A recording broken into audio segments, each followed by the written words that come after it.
My dearest, I hope this electronic message finds you well. The meme war has dragged on far too long, and I fear I shan't return to our home and its comforts, a decent man.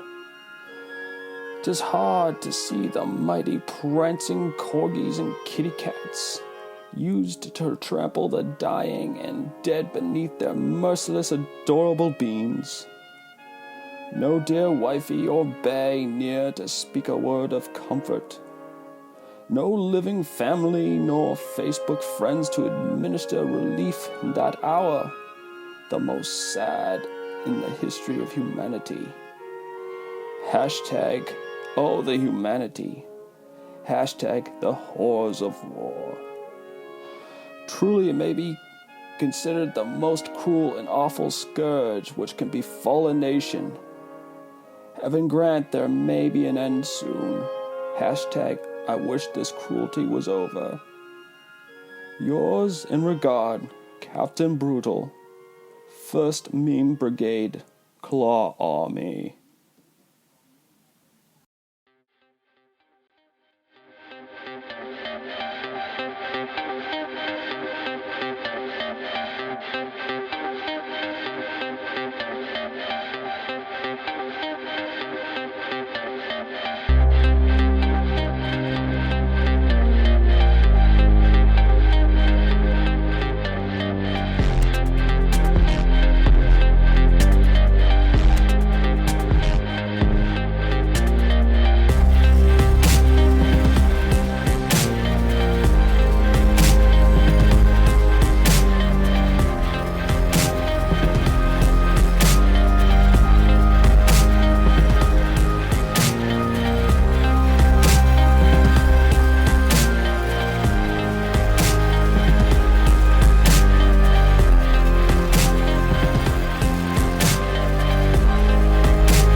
Talking about the meme wars. What are they good for? Everything. Hello. Oh. Rest in power, Captain Brutal. Gets me every time.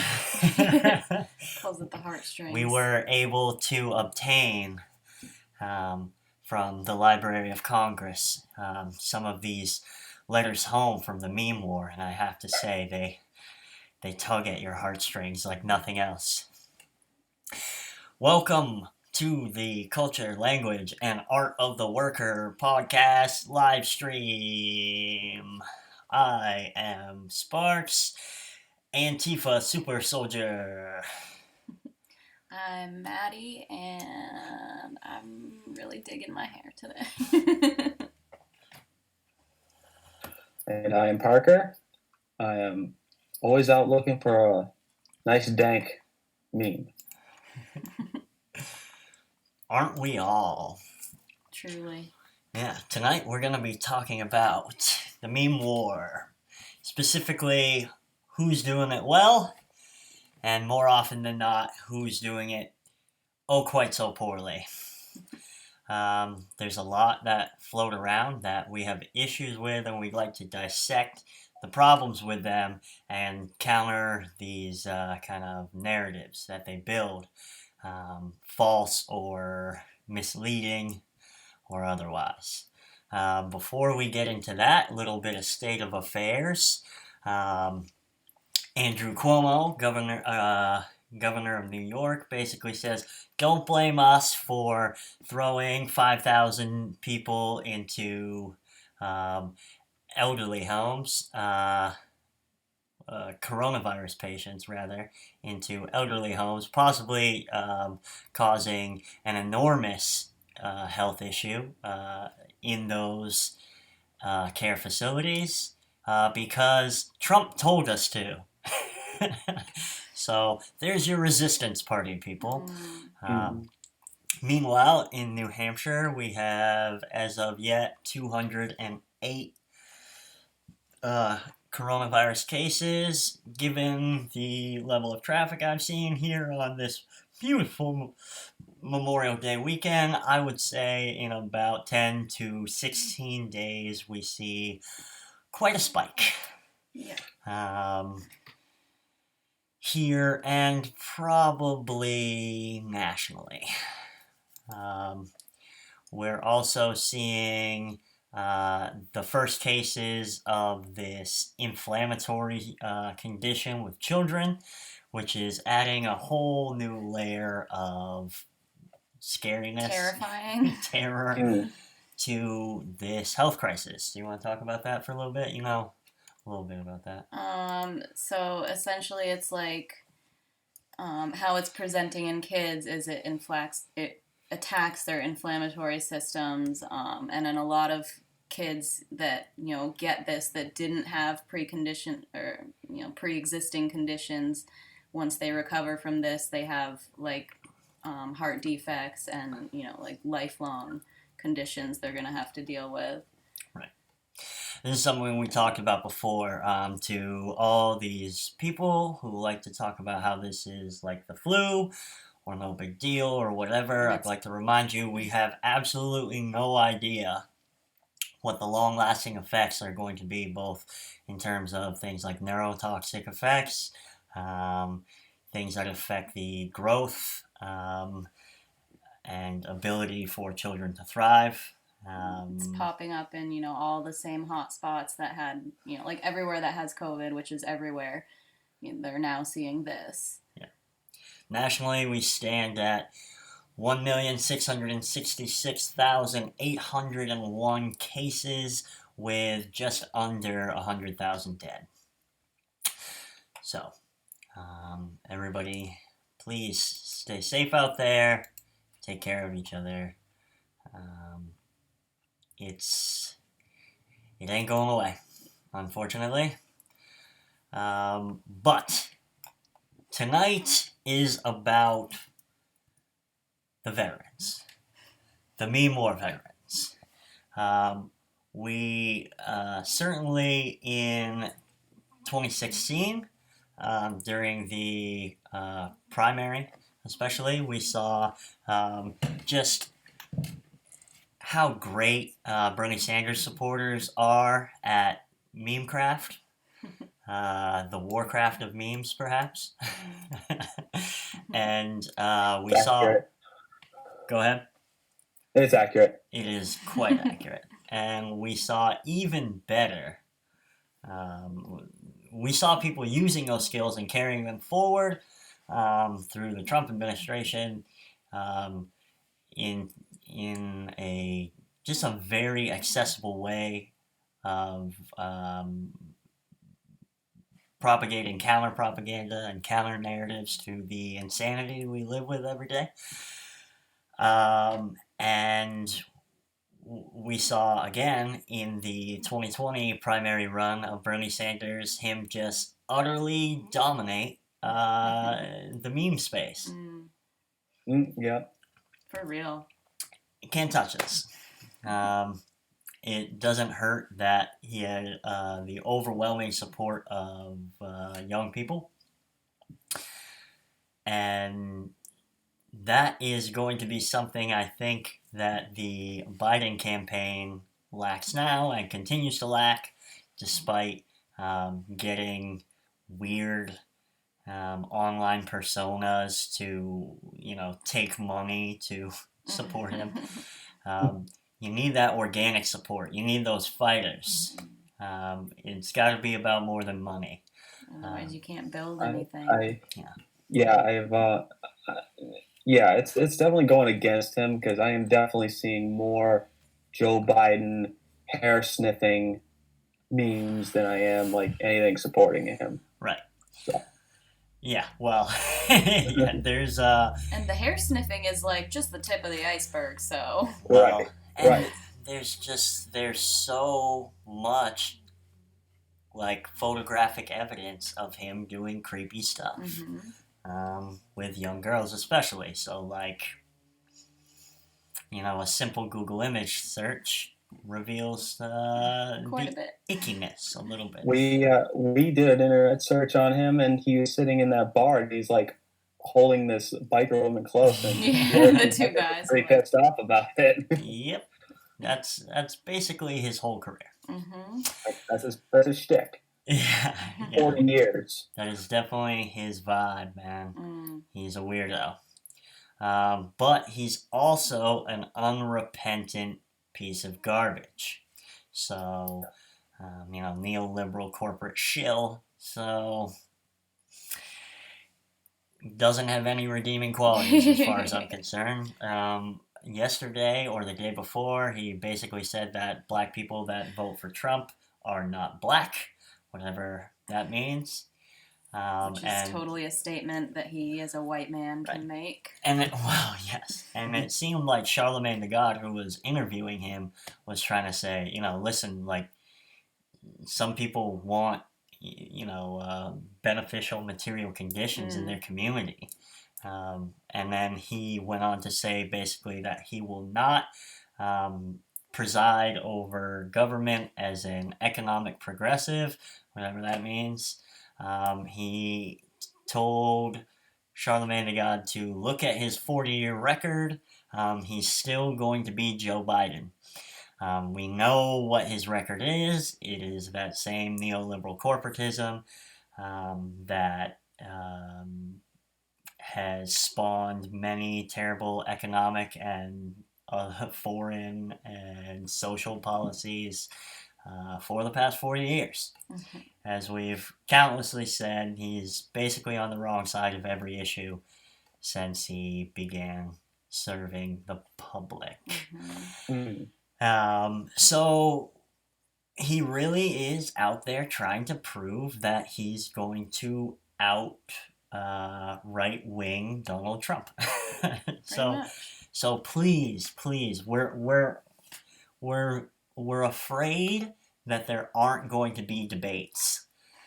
Please. I want a debate so bad. Please, that's the only thing that will make this even remotely bearable. Please let there be debates. Don't rob us of that. You already robbed us of like the only candidate that could possibly improve material conditions.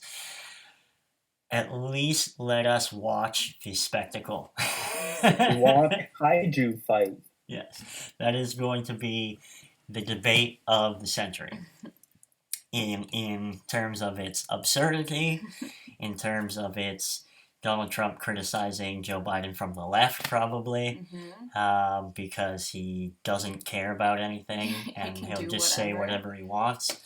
And Joe Biden trying to pull hard from the right on things like foreign policy.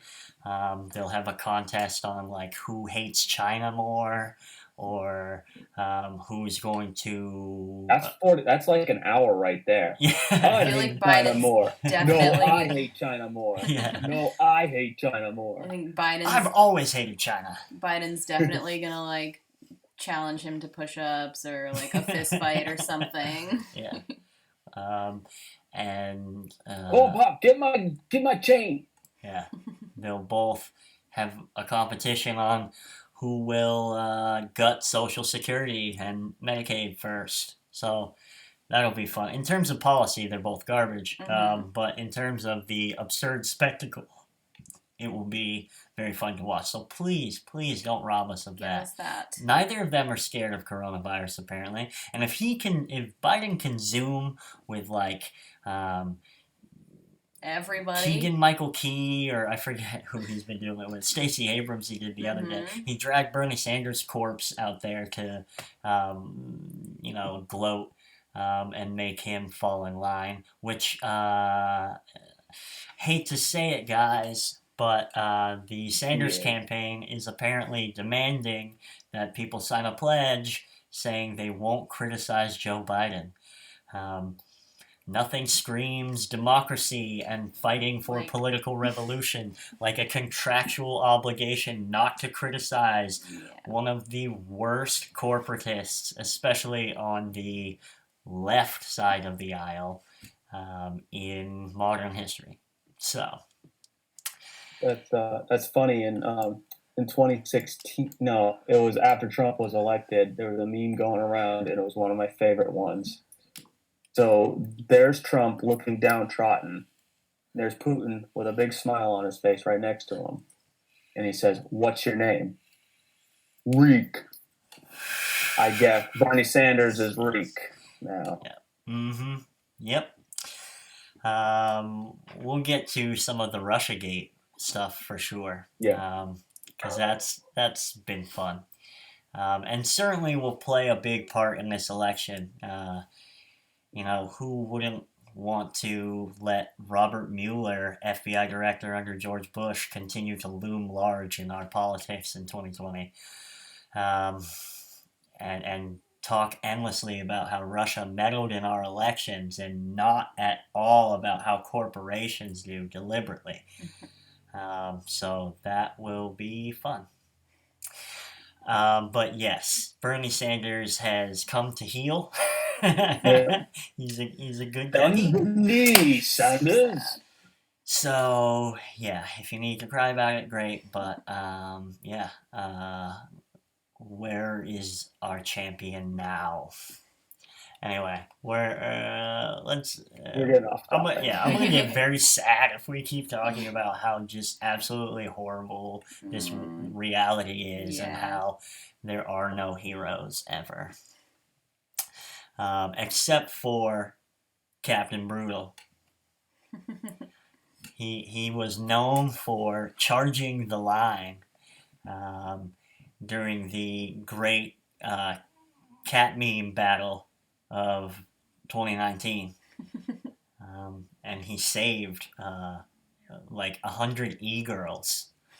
So, rest in power. I think something is on fire. I was going to say, what is that? Anyway, so we're going to move on to the memes. Nice. Hope they're okay. All right, so here we go. And as we begin, Danny DeVito would like to remind you, when you find a dank meme, send it to your friends. It's always cool. Sharing is caring, folks. So the first one we have that really I do not care for is this one of Bernie Sanders with tape over his mouth. It's a quote from him that says, "I won't tell you who to vote for, and if I ever do, don't listen to me." The tape over his mouth says, "Be my voice." We're going to be our voice. You were supposed to be you were supposed to be our voice. You were supposed to carry our voice forward. And you gave up when Barack Obama, called you. Yeah. Told you to stop. Hit you up. Leave my buddy Joey alone.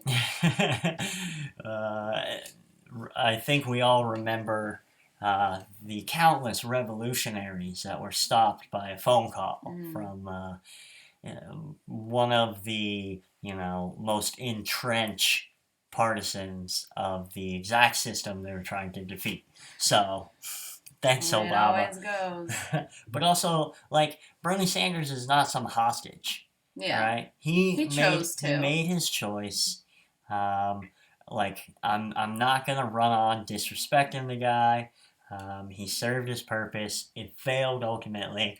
It was always on us to do this, to carry this forward, to liberate ourselves.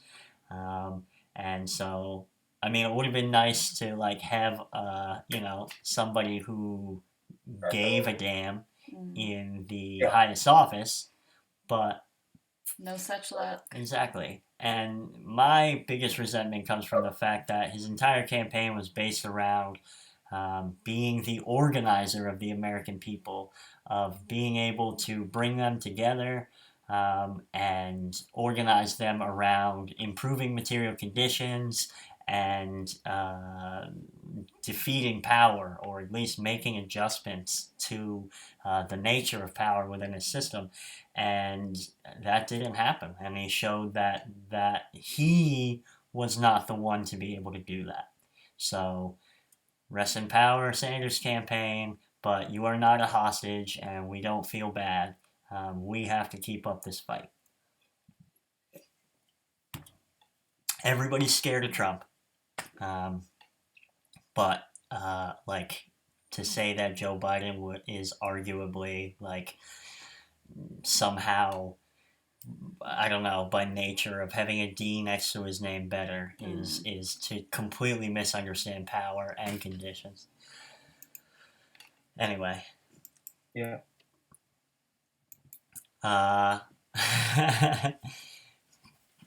Parker, maybe you want to take this one. This is a shot of, what's this little boy's name here from Pet Sematary again? Oh, Gage. Gage. That is a very main name, I will say. Gage, it says My Plans and has a picture of Gage. And then 2020, and it's the truck from Pet Sematary. If you haven't seen that movie, spoiler alert. he gets hit by the truck. And I mean this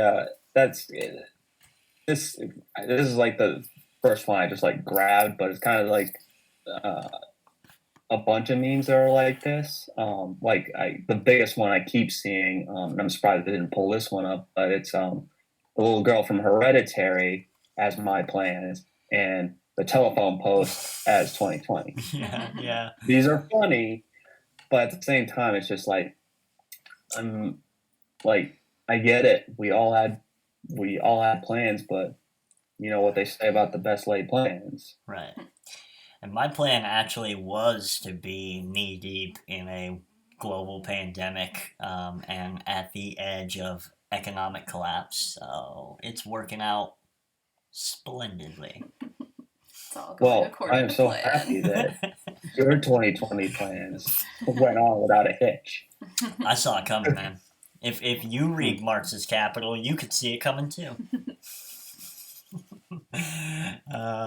Yeah, so that's I would say that's more like annoying or like enough. Yeah, you know? like we get it. We're all living it now. We get it. But like, also that's just sad. Yeah. You cried. I was gonna say part. I literally bawled my eyes out during that part. You were pregnant. Yeah, isn't that effective? You don't even see a body. Or I don't think I was. I think it was like just after birth. I had him, and then I'm watching this movie where this little baby boy dies, and I just like, oh my god, I was a wreck. It was awful. Yeah, that's a sad movie. Yeah. Hopefully our plans don't turn into the like whatever zombie version. Don't bury your plans in the spoiled ground. Sometimes dead's better. That's 2021. That's the motto for it. Sometimes dead better. Yeah. What do we got next? Okay, so this is one I really don't like. It's an Andrew Yang meme, and it has this picture of the left, who apparently is like dyed hair, tattoo, I don't know, anarchist maybe. But it's a woman who's supposed to fit some prototypical, like some stereotype of a leftist woman. Yeah. Right. And then on the right, a very clean cut girl wearing a Trump hat. And then you have pink Trump hat. Yes, a pink Trump hat. Definitely. It probably says "Women for Trump." Mm-hmm. I don't know. I don't care. But the first and foremost, like these memes always,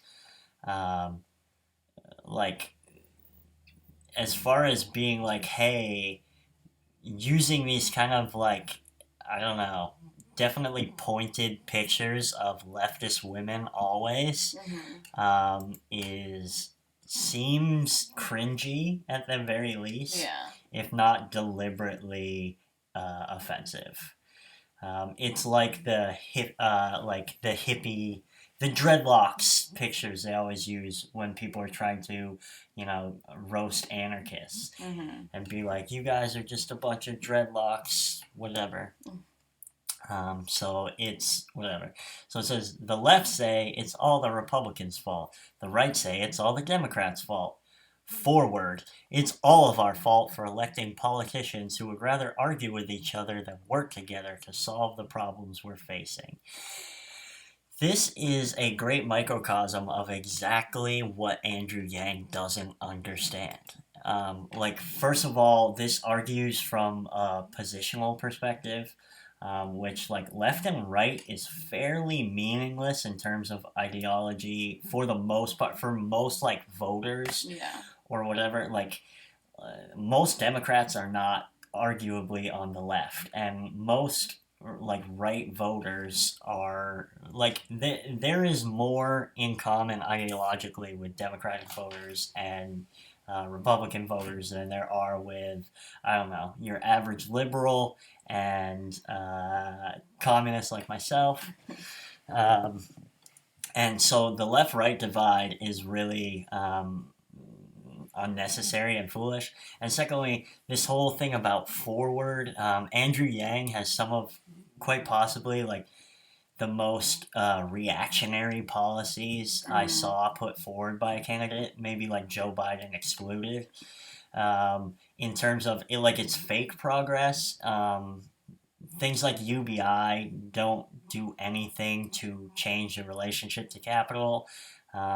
It's basically a grant that's meant to be appropriated by the capitalist class, just like your wages are. So it's a subsidy to your wages that would be extracted from you through a value-added tax, which is essentially a tax on your wages, on your commodity purchases, which you would do through your wages, and then funnels a percentage of that money back to you. But it also, wouldn't go to people who are on disability and these sorts of things. And it basically amounted to a way to gut the social welfare system. Yeah.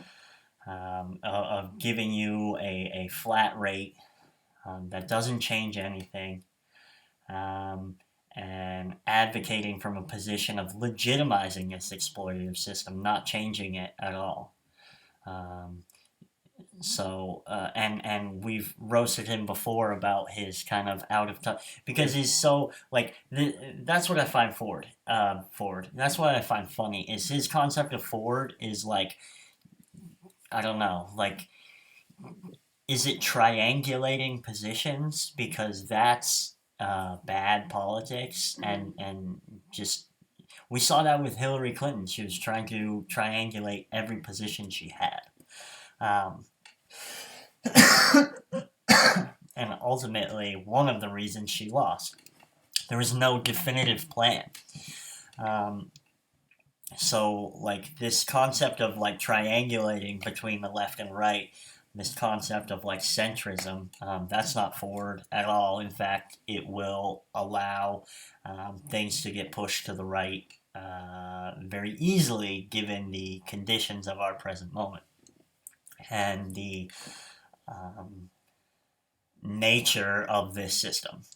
But also, we've roasted him before about he tends to outthink himself with things like his Judge Dredd-esque gun control plan, which was just hilarious.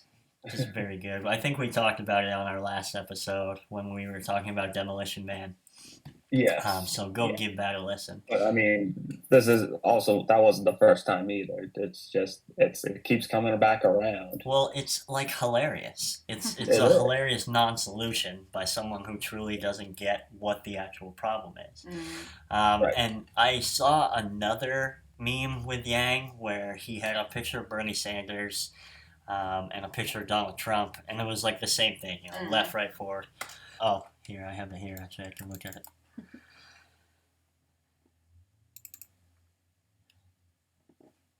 Boop, boop, boop, boop. Please wait. But it basically like argued that like class politics are identity politics, which I thought was especially hilarious. Um, because you truly don't get it, do you? um, I thought that was quite funny. Anyway, yeah. So it's left with Bernie, it says blame the billionaires. Right with Trump, it says blame the immigrants. And Ford is, while you were playing identity politics, robots took all your jobs. Like, first of all, where are the robots taking our jobs? It would be nice to have them right I now. was gonna say, wouldn't In that some be ways. convenient? In some ways. Yeah. But we see this. He entered in to play that threat. And we see that, like, that's A, it's not happening, Mhm. and B, he has no response. Like, we've said this before, but he was like, Karl Marx didn't anticipate technology or whatever, Yeah. didn't think about technology. Like, Did you even read? Like, that's a big part of it. That's a huge part of the organic composition of capital. You dunce. So this is what you get with a technocratic person is technocratic answers that literally mean nothing. It's not forward, it's backward hard, or at the very least it's something that doesn't move at all. Yeah. And as we know, with the pull of reactionary politics, with the hard pull to the right of most systems and institutions, certainly in this nation, what will happen is you end up facilitating the right's policies and propaganda and all these things. So he's not forward, and it seems like he just wanted to become like an MSNBC shill anyway. Yeah. So if you want to see how forward-looking Andrew Yang Right. is, you can watch him on MSNBC talking about nothing. Mhm. So cool. Well, I mean, they probably just was like, oh, we got like a 0.01 raise in the ratings when Andrew Yang was on. We gotta pull this guy in. Yeah, Yang Gang, what's up? Entertaining. Yeah. It's yeah. Yang Gang, if you're still out there and you would like to develop some class consciousness, we can help out with that. Contact your local DSA or a communist or someone who has studied theory, and maybe you can develop a real, class politics and an analysis of power.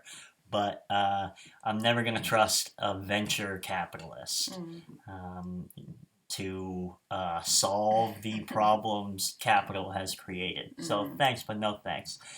As Ariana Grande says. Thank you. Next. Here we have a very happy man, perhaps because he just bailed out Goldman Sachs, or was able to send several drones to Yemen. Here we have Barack Hussein Obama, the Obummer. And it says, superior to Trump, always has been, always will be. Mm. In what way?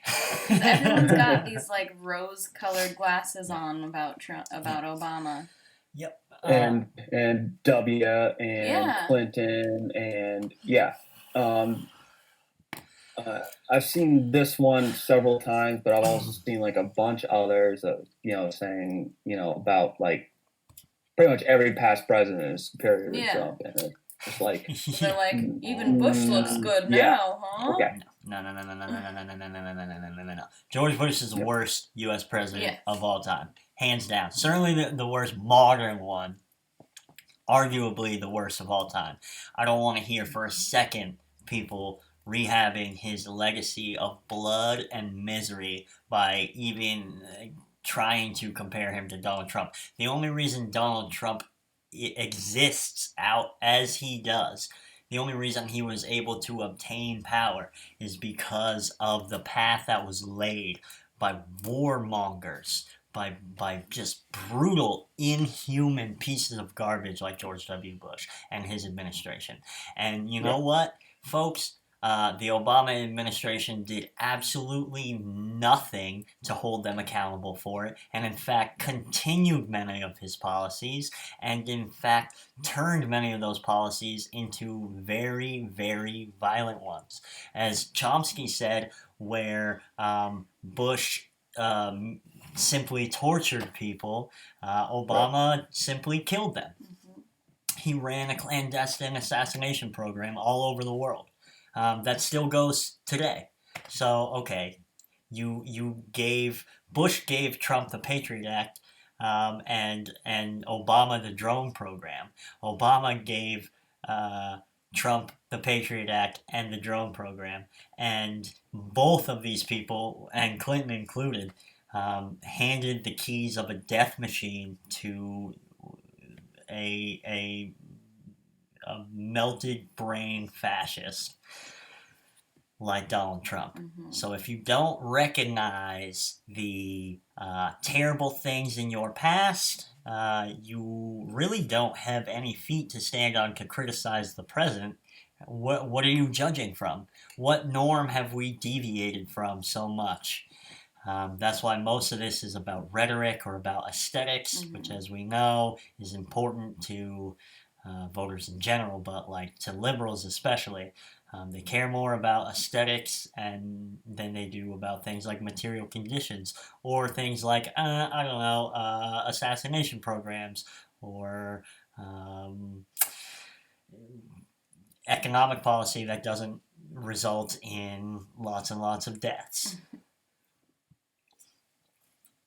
We don't know what Obama would have done in this situation, but if we're to judge by the Great Recession, it probably would be pretty ugly still. And that kind of speculation gets us nowhere. We have to identify the fact that Clinton, Bush, and Obama created Donald Trump as we know him today. So, and Ronald Reagan.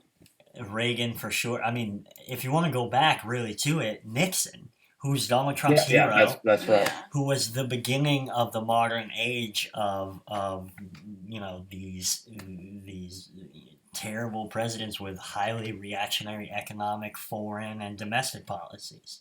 I mean, that's the mold he's cut from, but without the weakening of these social bonds through the neoliberal period, without the paper recovery of the financial crisis, without the war on terror, without mass surveillance, without without ICE, who fucking George Bush created, without these border policies which are inhuman, without all these things, like, they did nothing to blunt the edge of this death machine. So, a strong man took power? Like, of course he did. Of course he did. Everything you did along the way made sure that was going to happen. At the very least, you made space for it. And we have to reckon with that. As much as you want, like, Obama back in terms of aesthetics, we have to realize that he created this mess, and that's just the end of the story. I mean, he didn't even raise the minimum wage to a livable level, so okay. Anyway, we have this one that's I think, Parker, you sent me. It's, Mr. President, the country is going crazy. What's your plan? And it's a picture of Trump whispering sweetly in Jared Kushner's ear, saying, release the Tiger documentary. Yes. I've seen this for various things, but this one just irritates me a little bit because of the whole Tiger King thing that's popular right now, and I'm tired of seeing it. Yeah. I mean, whatever. And yeah, That documentary was like entertaining for all of 5 seconds, but right. Um, I mean, yeah, and I mean that also plays on the subtle level of like distraction. right. I mean, it's quite possible, given that Obama basically um, the only goal apparently he had as president was to get a Netflix deal after and like jet ski with Richard Branson. It's quite possible that maybe Donald Trump has some inroads with them as well and was able to release this Tiger documentary. But it's like a, it's not even worth a chuckle. It's like a, hey, it tries to understand something about culture and power and misunderstands it.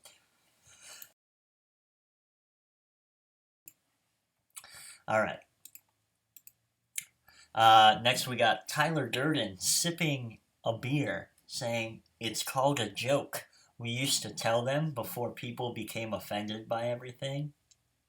I don't care for these things, mostly because it's always a cover up for, at the very least, not understanding power. That's at the basis of a lot of these things. Which is like, I used to be able to say whatever bigoted thing came into my head out loud, and because of the nature of power within these social hierarchies, no one would contest me, or at the very least, broadly it was accepted. Now that cultural paradigm is shifting somewhat, only in the superstructure, only culturally, and only for the most part in very like passive ways for the most part. We're still not punching enough Nazis. We definitely got to get on that. But 100 scalps, everybody, 100 scalps. But Tyler Durden as a character is meant to be like a piece of garbage. So using him in the first case, In the argument, yeah. yeah, to advocate from that position is, oh, you've already revealed that like you're an idiot, that you're just Well, like, go ahead. yeah, and I mean I see that meme a lot. And it's with and it's with different that argument, but with different characters. The ones you aren't supposed to idolize or like think like, would they? Um, should you be taking advice from this person? Yeah, you should not. Mm. And also, like, no one has ever stopped anyone from telling jokes. Louis C.K., despite all his stuff, got a Netflix special like a year after. Like, that's how power operates. Yeah. So have a power analysis, and also, like, don't be such an idiot bigot about shit. Like, it's and then punch down at the people for being like, I didn't like that. It's dumb. This is a Bernie one. I actually like it because it's Bernie saying, "I'm asking again for your financial support." That's funny, but it's the Bernie or Pete side by side, and it says, "Yo, can I borrow your charger?" And Bernie says, "Yeah, sure." And Pete says, "Sorry, I nibbled little holes in mine, and it doesn't work anymore." And this is an example of exactly how we buried the Buttigieg campaign. Okay. There was so much. First, okay, so let's recap a little bit how this primary season went in terms of the meme war. We had Kamala as a cop, and apparently her team spent so much time fighting with online leftists that they basically forgot to run a campaign, and she ultimately dropped out. Right. Then you have Buttigieg, who, well, okay. Then you have Warren and the Snakes, which apparently like drove her She did not like crazy. More so than like, I don't know, like people dying because they don't have health insurance, or people sleeping out on the streets because they don't have houses, or like people in Bolivia that now live under a fascist regime that she supported, or people in Venezuela that died under the sanctions that she supported. But yeah, snake emojis, man, that was cruel. But again, she dropped out. Then we had Pete Buttigieg, and so much. It was just like, it was beautiful. You know he saw every one of those. You know he Googled himself every night. Yeah. You know he was on Facebook. You know friends of his. You know his husband was like, "Babe, just put the phone down." Because he's a younger guy. You're staring at the mirror. Just cursing at his phone all night. You know he was on Twitter. You don't look like a rat. He saw every one of those, and you know his friends were sending them to him. You're like, "Yo, Pete, man, they're going after you, dude," and he was just driven crazy by it. So I do like that. We need to keep that up. We need to keep that up. Unfortunately, there's nothing that's going to stop Joe Biden from doing what he's always done, because the man has absolutely no self-awareness, and neither does the all he does DNC. is go, well, then vote for the other guy. Yeah, I mean that's all he's gonna do. Right, exactly. And that's basically why our thesis was he was always meant to be the candidate, because he's been campaigning like it since day one, really. He was the only one who was campaigning like he was already the candidate from day one. That's why he was saying, "Oh, you don't like my immigration policy? Vote for Trump." Yeah. He didn't have to pivot at all. It's the same campaign. We got this is same thing on Obama. If your kids ever want to know how important education is, show them an Obama speech and then a Trump speech. Show them footage of a Obama drone strike and a Trump drone strike. Like, also, both their speeches are written for them. It's just Obama can maybe read his better. Yeah. Like he's better at public just doesn't speaking, decide to go off script. Right. Well, yeah. Yeah. I mean, say what you want about Trump, but he says what's in his head. I mean, I wish it was less like racist or like more about, class conditions and these sorts of things. Kind of like Bernie Sanders. He would go off the cuff. Yeah. But yeah, he's, I think people are mad because he's not basically like a politics robot for a lot of reasons. I think, which shows you a lot behind this rehab of George W. Bush. If Donald Trump spoke more eloquently or softer, I mean, he could get away with so much more. He's already gotten away with so much. Well, that's true, but liberals wouldn't even pretend to care. They wouldn't even. He'd probably have more voters. Yeah, I mean, you. Well, what's the thing I always talk about? I mean, that Access Hollywood tape spawned those women's protests, and I'm always down for street actions, but if you went to those street protests, the women's marches, and then you're making excuses for Joe Biden and the things he said. And there are, like, countless other examples then, like, I hate to say it, but you just don't like Donald Trump.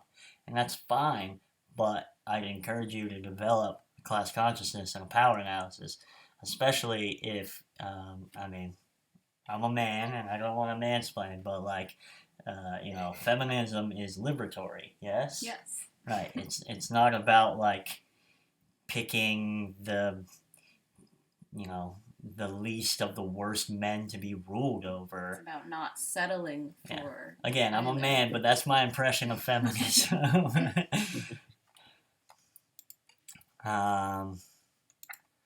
We got, "Dear Plexiglass, thank you for protecting me from the cashier that just touched every single item that I'll take home with me."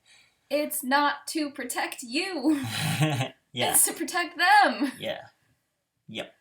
Again, I'm so sick of that. And I've seen all those, like, with gloves, too. Like, why isn't the cashier changing their gloves after everything? Like, it's not to protect you. Right. You could protect you by not going to that store. Yeah. Certainly. Like not going to McDonald's or whatever. You're accepting a fair amount of, maybe not a fair amount of risk, but you're accepting some amount of risk by doing that. Some of it is coerced, certainly. You have to go to the grocery store, you're going to starve, right? But, Yeah. but Wash your hands, don't. well, yes. I mean, we also should have. You just took Yeah. a poop. We should have alternate systems in place already. Yeah. But that's the point. Is what about that person that's all day being exposed to you? Which is what you're saying. Like, it's not to protect you. It's to protect that person who's stuck in that store all day. Exposed all day long. Dealing with thousands of people. Right? So, you don't get it. I like this one. I'm all for ending this oppressive system, but only if we do it without violence. I think this is from Flight of the Conchords. And he says, so by magic? And it's something we're going to have to reconcile with. We'll save that for a Rev episode, for sure. But it does make a good point, especially about people who believe in things like dogmatic pacifism. The system is inherently violent. We can't rely on, dogmatically being pacifists and throwing out the door like anyone who might defend themselves as being somehow like counter-revolutionary or non-liberatory. So, again, we'll save that for a Rev episode, but I do like that one. Here's probably the worst take of 2020 so far, certainly on the left, quote unquote. It's a horrible tweet by Cenk Uygur saying, if we had a Democrat with balls when we take over, they cut off funding to red states and make them beg for their handout. Almost all of them are welfare queens who live off the blue states. Republican-run states are on average miserable failures who take more from federal government. That's not a great reason to do austerity programs against a red state. I mean, I don't think that differentiates between who... I mean, first of all, like, that is just partisan politics using them for violence. In terms of like social murder, like where they take health care and food stamps and stuff away from people who happen to live within the border of a state that's been gerrymandered by the Republican Party. Like that is cruelty being visited on the people. That's how you misunderstand power. Like beyond that welfare queen, terrible awful phrase. Like God's like how are you writing it? And as we know, like Cenk Uygur's a union buster, so like whatever. I guess this should be expected, but that is probably the worst tweet I've seen this year, especially by somebody who should know better. Yeah. Or stop themselves from writing something like, "Hey, we should basically like starve. Yeah, we should social murder everyone that's in a red state because they arbitrarily happen to live within the confines of a Republican-run state." Because blue is ever true. Yeah. It's crazy. It misunderstands things at their basic level. Okay, so I was just talking about this. Maybe you want to get into this. This is a woman. I'm not sure where this is, though there is a pussy hat, so this might be at the Women's March from a few years ago. So which would be even better because how I was gonna say this has not aged well. Yeah. It's a woman holding a sign that says, "The only white man who can tell me what to do with my body is Joe Biden." Maddie, you want to? I mean, how does that make you feel? It fucking pisses me off. Is Joe Biden the only white man who can tell you what to do? No with your man body? can tell me what to do with my body. Even if he sniffed your hair a little. I know, like, obviously I know that sign is from before all the Tara Reid stuff, but it reminds me of a tweet that I saw recently from a woman that was like, Joe Biden can sexually assault me. I would still vote for him. It's like you're just Jesus I Christ. can't even like just explain how much it pisses me off, but it's just like, how can you be a woman and say that? Yeah, I don't know how you could be anybody, but that's Yeah. that weird, like, I don't know, Leslie Knope obsession Yeah. they have with Ugh. one of the worst political figures of yeah. our, certainly like of our lifetime. Mhm. Ugh, so much. Yeah. So, hands But- off our bodies, Joe Biden. No man can tell you what to do with your body. No one can. Yeah. It's your body. hmm and like, I don't know if that woman knew, but he isn't exactly pro-abortion, and he certainly, by not embracing things like single-payer healthcare, certainly is Absolutely. telling women what they can't do with their body, which is get healthcare. Yeah. Right. So, Single mother, fuck you. yeah. Fuck you, Joe Biden. Seriously. Go away. So big shout out to one of the best meme pages. We're gonna do a little bit of positivity right now. Big shout out to one of my favorite meme pages, Elle Woods Core. She's on Instagram. It's on Instagram, Twitter, Facebook, all that. Anywhere you are memeing, Elle Woods Core is there, filling your day with sunshine. This is how you do it. A cultural icon, using that as like as a basic language, and then superimposing these sort of either positive messages or ideologically accessible messages to promote these sorts of liberatory and revolutionary ideas. So I like how simple this one is. I like that it's very positive, and it's definitely anti-capitalist. So it says your worth is not determined by your productivity or your income. Beautiful. Big shout out. Yeah, that's a good one. Mm. You are a whole human being, no matter what your income bracket is. We have Parker. I think you sent me this one. It's Padme or Amidala, whichever. Yeah. The worst part of the Star Wars. She's saying, if you have 7 chairs and 10 children, what do you do? And McKinsey, who Pete Buttigieg worked for, said kill 3 kids. And EY, I don't know what that is, but it says Yeah, I don't know what that was get either. 3 more chairs. Which there was another one that was kind of more to the point, but basically, like, all I've seen with this kind of thing is just like, it's kind of the same bullshit. It's just the different side of the coin, sort of like Yeah. this system. Right.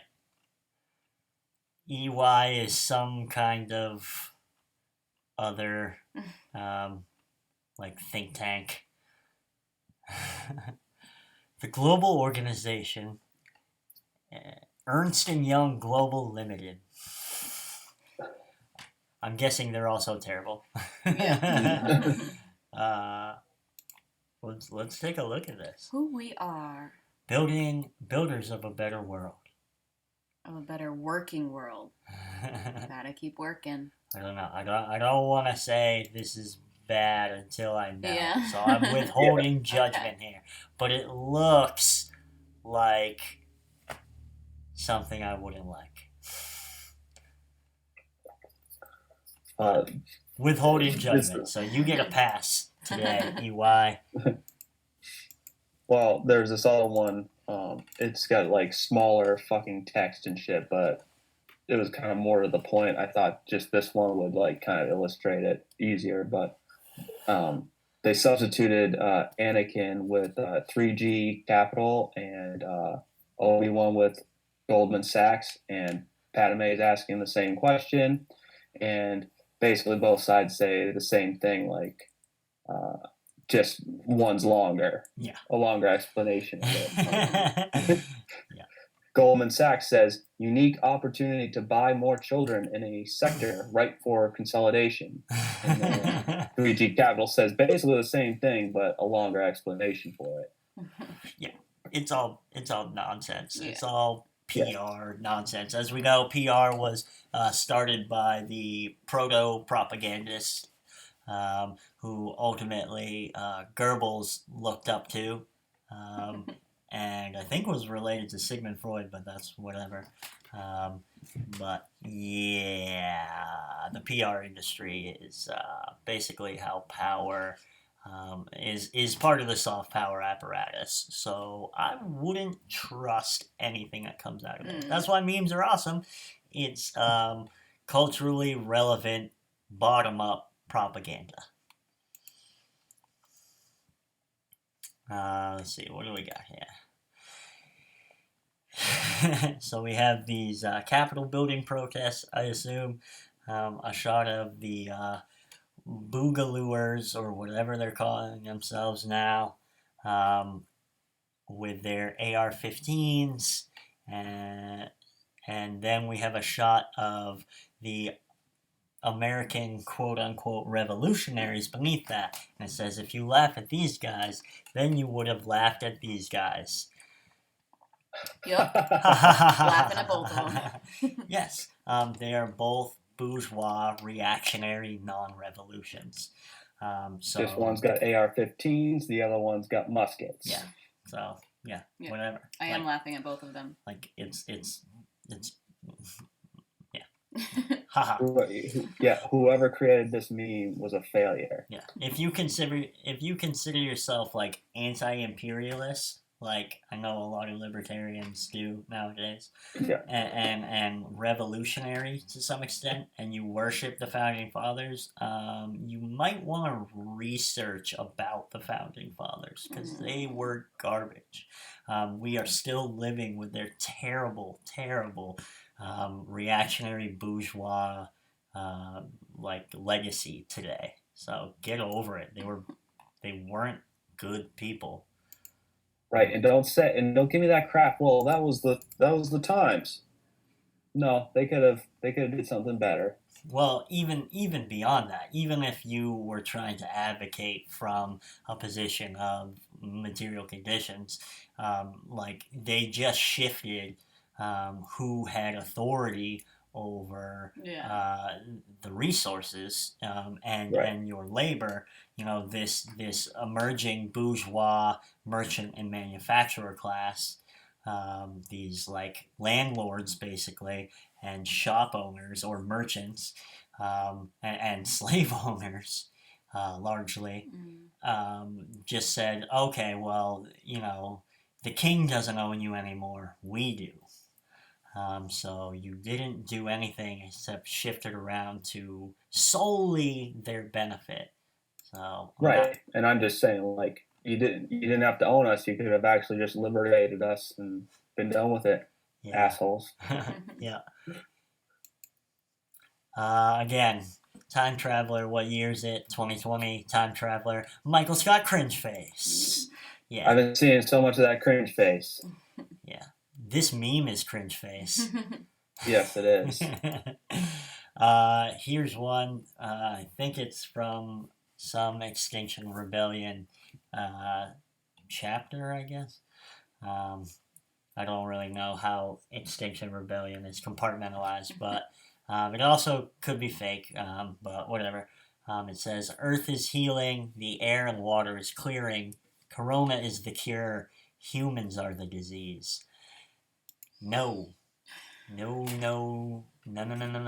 of this Malthusian population control. The planet is healing. First of all, it's not. But in any way it may appear that it is because industry has slowed down a little bit, and only in your fraction of the world.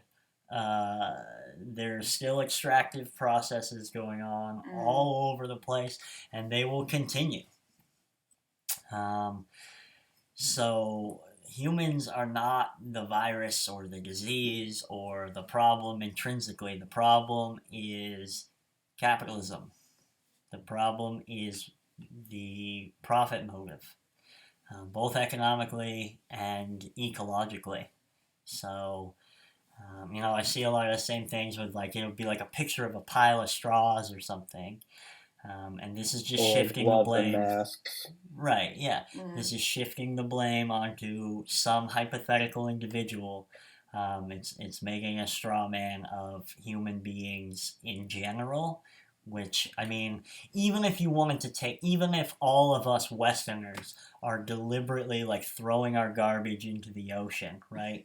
Which we know a lot of that has to do with the profit motive and whatever, like see industrial plants that have dumped garbage and toxic waste and microplastics and all these things into, um, watersheds all over the country, but also like literally dumping garbage into the ocean. Mm. But even if all Westerners were somehow deliberately throwing all our trash into the ocean, I don't see any indigenous tribes doing that. I don't see people in the global south doing that. Just by nature. This isn't a human problem. This is a systems problem, and we need to change this system.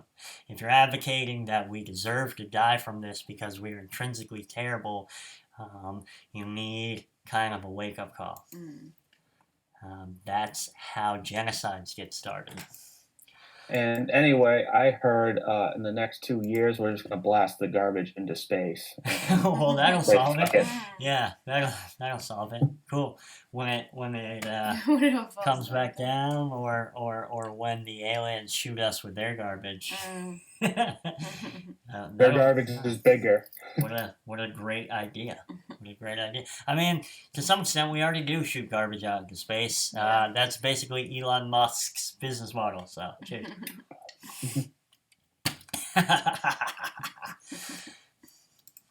I thought it was funny. So I have another one that didn't age very well. I thought it was good. We don't have to talk about it a ton because we've talked about coronavirus a lot. But I thought it was funny. It's from Slate from January, it was 3 in the morning, but from January 25th, 2020, which says China has effectively quarantined 35 million people. That's alarming. Violating people's rights is not the way to address the coronavirus. So, that's something I do remember. People like John Oliver and things of that nature criticizing China's response to the coronavirus before it started to kick America in the teeth. So, might have to get over some of this anti-China stuff, because especially considering if I look now, I bet I would find 1,000 Slate articles on why we need to do what China did, or blah blah blah, or whatever. But that's basically what these people at these state houses are advocating now. So it's funny to hear someone like John Oliver go off about that sort of thing, about being like, oh, these people are demanding people risk their lives and blah blah blah, when it's like he was like, all these places were talking about how authoritarian China is because they force people to stay inside their house and all of this sorts of thing. Like, don't get me wrong, I got no love lost for China, but man, like, this aged poorly for sure. We have this photo of Elizabeth Warren walking up the stairs and Bernie Sanders, who I would remind you had a heart attack last year, taking an escalator. 25 years old or some shit. Yeah, taking an escalator. Also, take the escalator, yeah.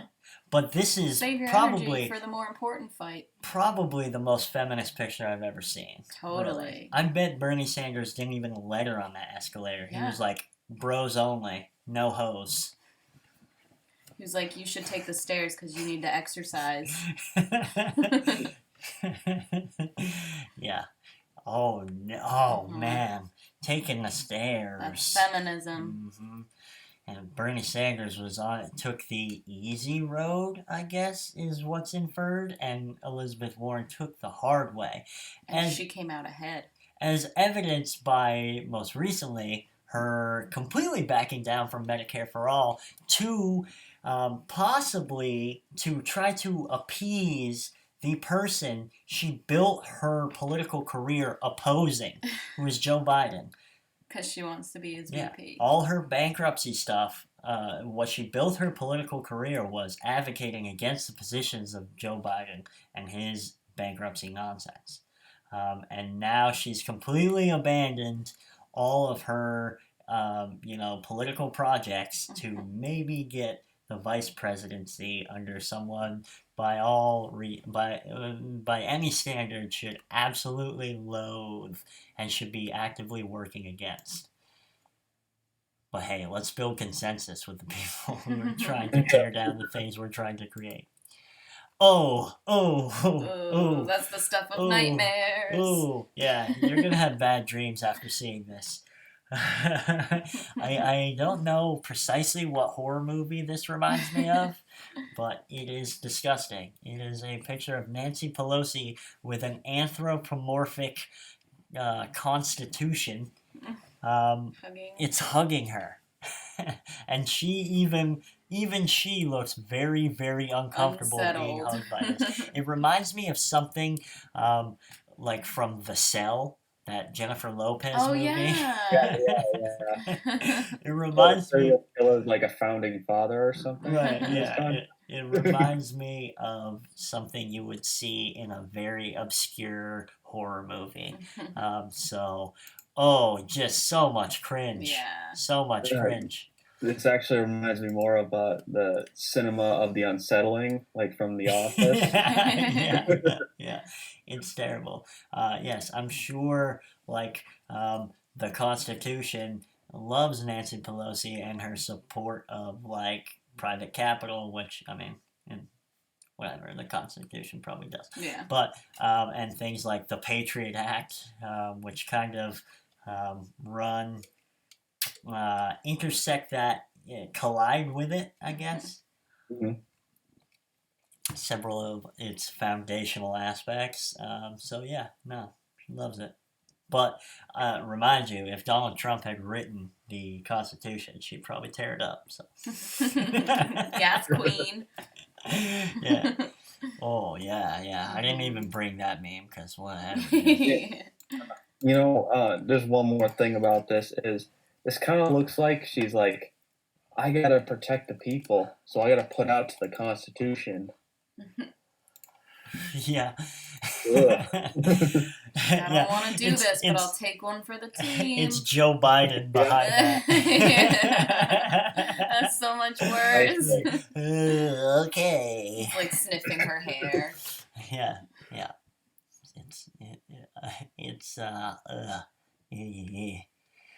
She doesn't look happy. But that's also just her head superimposed on someone else's body. Yeah. Like, that's not her body at all.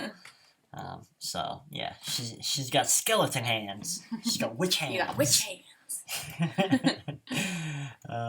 Okay, we have some liberal nonsense here. You're brainwashed when Trump and Fox News have you convinced that the FBI are the bad guys and Russia are the good guys. I mean, without saying anything about Russia, the FBI are the bad guys. Absolutely. Right. They We kill know Fred that Hampton. for sure. Yeah. Russia can go either way. They killed Fred Hampton. They killed Martin Luther King. They probably killed JFK. They've done countless terrible things. And are basically like the super police of this nation. I don't know how much, I don't remember Russia killing Fred Hampton. Not to equivocate here, but, without making a value statement on, if Russia are the good guys, which is, their leadership? Probably not. Vladimir Putin isn't the best guy, for sure. But also, it's time to put down this Russiagate nonsense. I mean, Rachel Maddow already, revived her career over it. Great, cool. She basically used that to stomp Bernie out, which was awesome. But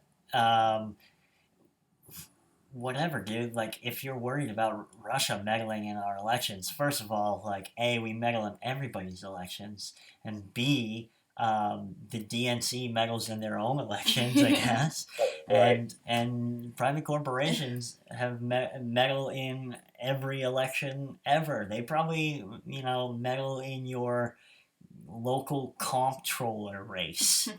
So, whatever. Depending on what size town you live in, they might, I'm sure there's some relatively wealthy people that meddle in your selectman race, or like road commissioner or something. Like, that's the point. You can't have a democracy under capitalism. Or your class president. Sorry. Yeah, truly. Leadership. Yeah, but surprise, that might be the state getting you to convincing you that people like Robert Mueller or the FBI in general are somehow good guys. They're not. They're cops. Yeah. Fiction. They're cops, and as we know, all cops are bastards. So the last one here I have is, again, we were talking about that anarchist. Dreadlocks. Yeah. The woman in dreadlocks. It's interesting that, women with an alternative look often get singled out. Yeah. As the implication here, I think, is that they're, like, stupid. Yeah. Which is offensive on its face. But this meme says, believes all people should be treated equally, wants taxes raised for the rich. It makes me want to hit my head against the wall. It misunderstands so much. Like, I don't even know where to begin. Like, we can just accept this at face value, right? Like, that is utter stupidity. Yeah. Like, do we even need to say? Do I need to explain to why you? That's dumb? Why, like, having an egalitarian society means there can't be rich people wealthy and poor people. Yeah. I mean, that's the big misunderstanding here that we talk about constantly with things like expropriation. Like, taxing the rich in the short term to benefit things like Medicare for all or whatever are fine, great, but you haven't truly changed your relation to capital. What needs to happen is the expropriation, the means of production. That surplus value no longer being extracted from your labor and put into the hands of another person. You're alienated from your labor, which is why you're alienated from society, which is why you're alienated from other people. It is the fundamental flaw, it's the intrinsic contradiction in this system. So, yeah, all wealthy people are bad. Yeah, all wealthy people are bastards. It's not a moral judgment, it's about the system. Yeah. Just like with cops or FBI or whatever you want to say. It's these systems of power that aren't legitimate, that need to be taken down. If Jeff Bezos is now going to be a trillionaire, right, during a global pandemic, and people are just like mystified how this could happen, and it's all about inequality. We just need to fix the income inequality, as if it spawned from something that was working fine, but all of a sudden just got a little carried away, or a few bad apples, right? That's always the case. They try to say, look over here. Don't look at the fundamental principles the saying, of it. Which is, a few bad apples spoils the whole bunch. Yeah. Well, they should point out that was a goddamn crabapple tree to begin with, and you got no business eating from it. Seriously. It won't Those sustain are for the you. deers. Yeah. You get diarrhea poisoned. The fundamental contradiction here is that someone is able to appropriate the surplus value of your labor. And until that changes, I'm sorry, we're not going to have an equal society. And that is the foundational principle of liberatory ideology. If you don't understand that, you can't have an egalitarian society without abolishing that, wage labor, that appropriation of your labor. Then you don't understand its basic principles. Maybe not make a meme about it. Yeah. So we're not going to be equal unless we expropriate your stuff. So whatever, raise taxes if you want. But what the rich should really be worried about is that, honey, we're coming to expropriate your shit. We're going to seize your means of production, and then we're going to produce for each other based on need. And we will distribute those things for each other based on need. And there will be no appropriation of someone else's labor by another person. And ideally, no wages at all, because everything will be freely available. We will live in a post-scarcity society where everyone can have a house, everyone can have food in their belly, everyone will be clothed and be given the same educational and otherwise opportunities to thrive and succeed in an egalitarian world where all human beings are treated with dignity. So, the left is winning the meme war. Liberals can't meme. The right can't meme. Although sometimes they sneak a funny one in. But whatever, they can go to hell too. So keep on memeing, you crazy commie bastards. And you anarchist bastards as well. Long live the meme warriors. Final thoughts, folks.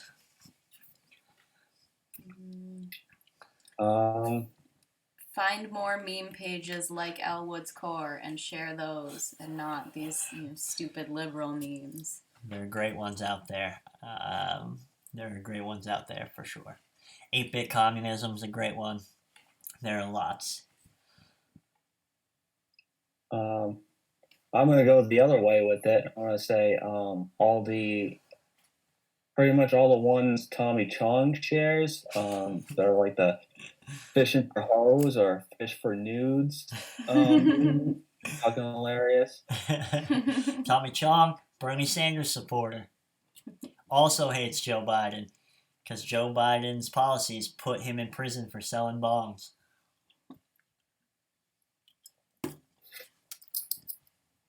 That's crazy, going to prison for bongs. Yup. I mean, it's crazy going to prison for weed, but a bong especially. Yeah, well, you can thank the drug war for putting people like that and countless other people of color in prison, while people who commit social murder all day, every day, beyond walking freely, benefit from it openly. And if they fail, they'll get a bailout. So, yes, isn't neoliberalism awesome, kids?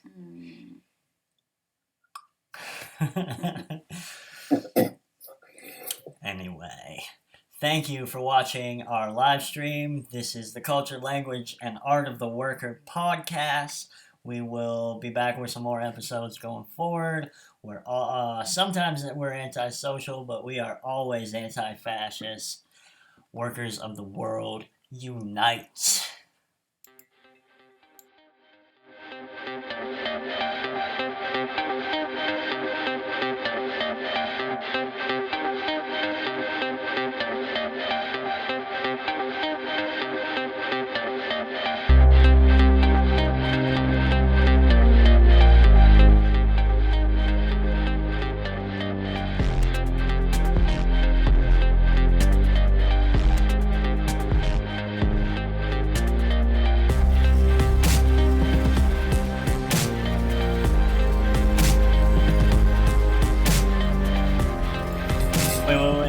Wait.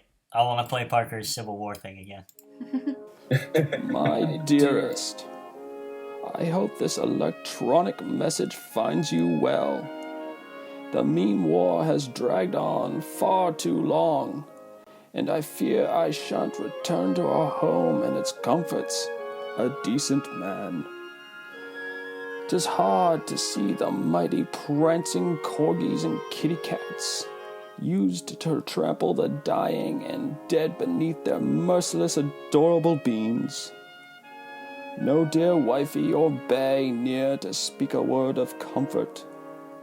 No living family nor Facebook friends to administer relief in that hour, the most sad in the history of humanity. Hashtag, oh the humanity. Hashtag the horrors of war. Truly it may be considered the most cruel and awful scourge which can befall a nation. Heaven grant there may be an end soon. Hashtag I wish this cruelty was over. Yours in regard, Captain Brutal, 1st Meme Brigade, Claw Army.